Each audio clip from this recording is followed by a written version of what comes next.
seja bem-vindo ao programa Por Dentro da História, onde estamos divulgando fragmentos da história e da cultura aqui da cidade de Mossoró. Estamos em nosso estúdio hoje com a poetisa, com a escritora Dulcinéia Aguiar Cavalcante Silva. Eu gosto de dizer esse nome, que é um nome tão pomposo, né? Mas mais conhecido como Dona Dulce, muito conhecida no meio literário, principalmente poético aqui da cidade de Mossoró. Semana passada nós estivemos com Dona Dulce aqui falando sobre a sua vida particular, a sua infância, né, sua trajetória de vida. E hoje nós vamos falar um pouquinho sobre sua parte literária, sobre esses livros que você produziu, né, sobre essas coletâneas. E seja bem-vindo ao nosso programa mais essa semana. Eu muito agradecida em participar desse programa, né, que eu acredito que tenha uma repercussão muito grande no meio cultural da cidade, né? Acredito nisso. Muito obrigado. Bom, você faz parte da Academia Feminina de Letras e Arte de Mossoró, onde ocupa a cadeira número 12. Como foi essa sua entrada para a FLAM, né? E fala um pouquinho sobre a patronessa dessa cadeira, né? Quando eu cheguei aqui, já na segunda vez, né, que eu morava sozinha em Fortaleza e achei por bem vir para cá, que aqui eu tinha filhas, aí vim para cá. Aí a minha irmã disse assim, estão fundando uma academia. Eu já tinha 2 livros, né? Aí, você não quer participar, não? Eu disse, quero. Aí ela me apresentou a Fátima Castro e eu me inscrevi e fui aceita. Fazia 5 anos que eu morava aqui, já tinha direito, né? Porque precisava de 5 anos. Não tinha bem 5 anos, acho 4 anos. Mas aí eu fui, entrei. E foi uma das melhores coisas que me aconteceu. Porque me abriu um horizonte que eu não tinha, né? Porque a visão que eu tinha literária era só das Traças, que é um clube de leitura que eu faço parte há 25 anos. E esse clube de leitura que me dava muito respaldo, que me dava muita força, muito estímulo de estudar, de ver, de escrever, e de ler e de escrever, né? Eu lendo a sua biografia, eu achei muito curioso esse nome aí, Clube de Leituras Traças, lá de Fortaleza. Traças, né? E já tem 25 anos, né? 25 anos. E é atuante, é um clube... Completamente atuante, são mulheres que fazem parte dele, a gente tem uma reunião por mês, uma faixa. Na época de hoje, você conseguir uma reunião, uma faixa de reunir 28, 30 muita gente. Mulheres, né? E às 3 horas da tarde, é só de mulheres? Porque só tem mulher desocupada nessa hora, os homens estão todos trabalhando. Né? Mas a gente não tem, nós não temos, não tem distinção de gênero. Qualquer pessoa pode ser traça, qualquer pessoa pode gostar de ler, é o que importa. É gostar de ler e gostar de escrever. Né? Mas ninguém atentou ainda para isso, não. Mas será bem-vindo, qualquer um que venha. E eu participo disso e eu comecei a escrever. Nos jornaizinhos, nas coisas. Aí, por que você não publica? Por que você não publica? E eu era tudo engavetado, né? Porque eu escrevia muito. Como eu disse, eu não trabalhava, mas eu vivia muito em casa, cuidando dos filhos. E os filhos começaram a sair. Começaram a sair aquela história do ninho vazio, né? E eu só tinha as Traças no que eu me apoiava. E comecei a escrever, e elas começaram a me estimular. E saiu o meu primeiro livro, As 4 Estações. Eu acho interessante essas associações literárias, porque... além da convivência literária, tem também a social. A gente termina fazendo um círculo de amizade tão grande, né? Tão bom e saudável, né, essa amizade. Muito bom, muito saudável e de muito conhecimento. Porque nós estudamos, todo mês a gente estuda um autor. Um autor do clássico, desde dos russos até os brasileiros, do Machado de Assis, Josué Montelo, de Zé Lins do Rego, Guimarães Rosa, e as mulheres, a Lígia Fagundes Telles, a Marina Colasanti, Lia Luft. Todo mês tem uma pessoa que a gente escolhe para falar sobre ela, sobre a leitura dela, e ler um livro dela para debater. Todo mundo lê um livro diferente, a gente faz a troca de quem leu o livro tal, quem dizer alguma coisa, faz um resuminho do que leu. Isso há 25 anos que eu venho fazendo isso, então eu tenho muita coisa acumulada. Uma bagagem muito grande. Muito grande de coisas que eu ouvi, né? Que eu não passo pelas coisas, eu entro de corpo, coração e corpo e mente. Aprender, porque eu quero aprender. Eu sempre... Todo membro de uma academia tem um patrono, no seu caso a cadeira 12, quem é o patrono da sua cadeira? É Cora Coralina. Ah, Cora Coralina. Porque eu me apaixonei por Cora Coralina, porque quando a menina foi e disse assim, e você tem uma patrona, quem é que você quer como patrona? Aí eu disse, pode ser qualquer pessoa, ela disse, que esteja, já tenha falecido e que seja brasileira. Eu disse, então pronto, Cora Coralina. Você foi uma privilegiada, porque normalmente só tem esse privilégio quem começa, quem é fundador, né? Os sócios fundadores. É. Porque depois quem vai seguindo, continuando, tem que aceitar o patrão da cadeira, né? Aí eu fui estudar Cora Coralina profundamente. Eu me entrei na obra dela, realmente é uma obra fabulosa. São 4 livros só, né? Que é Os Becos de Goiás, Literatura de Cordel, Vinténs de Cobre, né? Os Vinténs de Cobre, que é o Carlos Drummond de Andrade, veio conhecer, né, Cora Coralina depois de 20 anos e disse, Cora, os seus vinténs não são de cobre, são de ouro, né?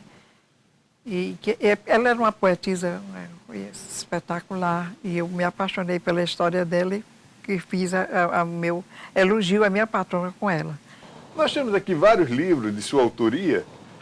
Qual foi o primeiro desses seus livros aqui? Desse livro, o primeiro foi esse aqui, que é 4 Estações. Eu acho assim, um livro assim, mais frágil, mas eu tenho quero, assim, porque foi o primeiro, né? Aí a gente se apega com as coisas que tem, depois é que a gente vive. Tem tanta coisinha que eu podia ter feito diferente, eu queria fazer todo novamente. Essas 4 estações foi em 2002 que você 2002 publicou. Foi. Tudo para mim veio muito tarde. Aí depois desse aí? Aí depois veio Poltrona Azul. Que foi em 2008. Foi 6 anos depois. 6 anos depois. Mas não era por falta de matéria, não, material, não. É porque eu achava tão difícil, sabe? Aí eu encontrei Cláudia Arcanjo na minha vida, que sempre foi uma pessoa anjo que me deu muita força, com certeza. Me deu muita força. Aí depois desse Poltrona Azul, aí vem esse aqui, Bicicleta de Papel. Que é de 2012. Que é de 2012, é com as ilustrações da minha neta, que ela fez todos os desenhos dele. Quer dizer que a ilustração desse livro é de sua neta? Da minha neta. Olha, todas as ilustrações, a coisa mais linda, que ela é uma artista, né? É tipo uma arte naif, mas muito linda, muito Esses que me encanta. São livros de poesia. Os 3 são de poesia. Agora, esse aqui, que é o livro do sonho. Qual é esse aí? Esse aqui. É Um Chão para Memórias Soltas.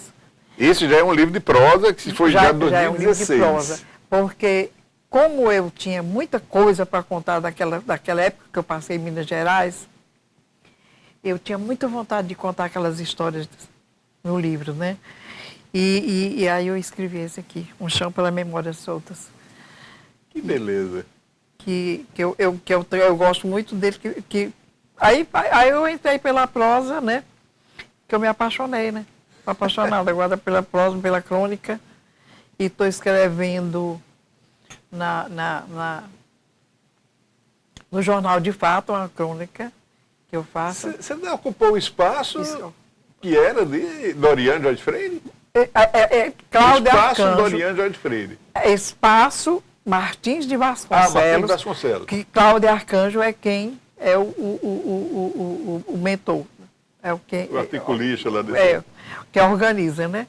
E a gente, de 15 em 15 dias, todo dia é um autor diferente. E de 15 em 15 dias, o meu é quarta-feira, que era para ter saído hoje, mas teve uns problemas. Cláudio Arcanjo teve uns problemas, né? O falecimento do pai dele recentemente. Aí houve uma parada aí, mas continuo escrevendo. Quarta-feira, às quarta-feiras, uma crônica, que agora é minha paixão. E vai sair um livro, né? Com essas crônicas. De todos que escreveram nesse livro, vai sair um livro. Olha, Cláudio foi meu gerente lá na Petrobras, ele é engenheiro, foi gerente da Petrobras aqui em Mossoró, eu trabalhava lá, ele foi meu gerente. E ele fazia uma coisa interessante, porque às vezes tinha uma reunião gerencial, com tudo, era uma empresa de engenharia, tem todo aquele gerente, tudo preocupado com produção, né, com números e tudo, e ele começava a misturar literatura com administração, né? Fazia o que ele depois ele chamou de pedagogia da gestão, que é até o programa que ele tem, né? Mas esse pedagogia da gestão, ele começou a fazer isso ainda como gerente da Petrobras aqui em Mossoró, né? E aí às vezes tinha uma reunião que era o dia inteiro, né? E nessa reunião a gente ia debater textos de autores, de poetas e tudo, e ele conseguia fazer uma trama que misturava o resultado daquele poema, vamos levar isso aqui para a nossa vida prática. Era uma coisa bem interessante que ele fazia na empresa, né? Misturando a literatura com a tecnologia lá de uma empresa de petróleo, né? Que é bem... Ele faz isso até lá em Macaé. Ele continua fazendo isso, hoje ele está em Macaé, continua na Petrobras, mas era um trabalho que chamava muita atenção, assim, exatamente por ser uma coisa diferente, né? Diferente. Foi tudo para mim, né, ter me encontrado com o Cláudio, porque ele me dava assim, muita força, porque eu não me achava capaz, né? E ele viu mais capacidade em mim do que eu mesma, e do que minha família, né? Porque meus filhos, talvez, eles não pensasse que eu tivesse essa capacidade, né, de fazer o que eu faço. Esses artigos, você pretende que está escrevendo para o jornal, são crônicas? Ou são poesia? Crônicas, eu já estou, se Deus quiser, vai ser outro sonho que eu vou ter em fazer um livro, escrever um livro com as minhas crônicas só. Vai ter da crônica do espaço, né, com todos, mas o meu especial vai... Eu passei muito tempo escrevendo no caderno de cultura lá do Mossoroense, foram mais de mil artigos publicados, sempre voltados para a história de Mossoró, aqui da região. E isso aí foram mais de 2 livros que a gente publicou com essas crônicas, né? Com todas essas... O meu é mais do cotidiano. Mas aqui e lá eu entro para o lado social, quando eu vejo alguma coisa que não me agrada, porque também é um espaço que ninguém pode estar falando de política, nem pode estar criticando, mas aqui e lá a gente com jeitinho vai falando as coisas, né? Se controlando, né? E deixando a sua opinião. Como, por exemplo, quando tem por que morrem as abelhas? Interessante, né? Morrem as abelhas. Por que morrem as abelhas? Por causa dos agrotóxicos que estão botando nas plantas, né? Está acabando. Aí eu tenho uma crônica com esse título, quer dizer, sutilmente eu vou falando das coisas, né? Aí quando eu quero também botar uma coisa que eleve a autoestima, as medalhas dos queijos que os brasileiros ganham lá na terra onde fazem queijo, na Europa, lá na França, os brasileiros ganhando primeiro lugar em queijos, né? Eles aprenderam com eles. Olha, esse negócio de queijo é até interessante. Minha mãe é aqui de Catolé do Rocha, paraibana aqui de Catolé do Rocha, e morava numa fazenda, né? Ela dizia que, como na fazenda, praticamente tinha tudo nas fazendas, né? Não tinha dinheiro, mas tinha tudo que se necessitava, praticamente tudo. E ela disse que a minha avó fazia aqueles queijos de manteiga, né? E depois tinha um ferrinho pequeno que ela esquentava e ia engomar esse queijo, né? E com essa engomada ele criava uma casca muito grossa que protegia. Não tinha geladeira, não tinha nada na época. Tudo era uma técnica da sabedoria popular, né? Pois é, aí ela disse que esses queijos botavam lá numa tábua que tinha na cozinha e passava meses até o ano Nos inteiro. ganchos de ferro pendurados nos arcos, né?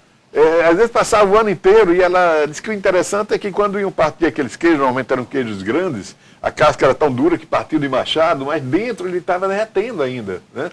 E a sabedoria lá do sertanejo, o queijo, a parte interna ia para a mesa, e a parte externa, aquele cascão grosso, ia para temperar a panela, né? O feijão e tudo era temperado. Pois é, e os mineiros abocanharam quase todas as medalhas fazendo queijo para a França, né?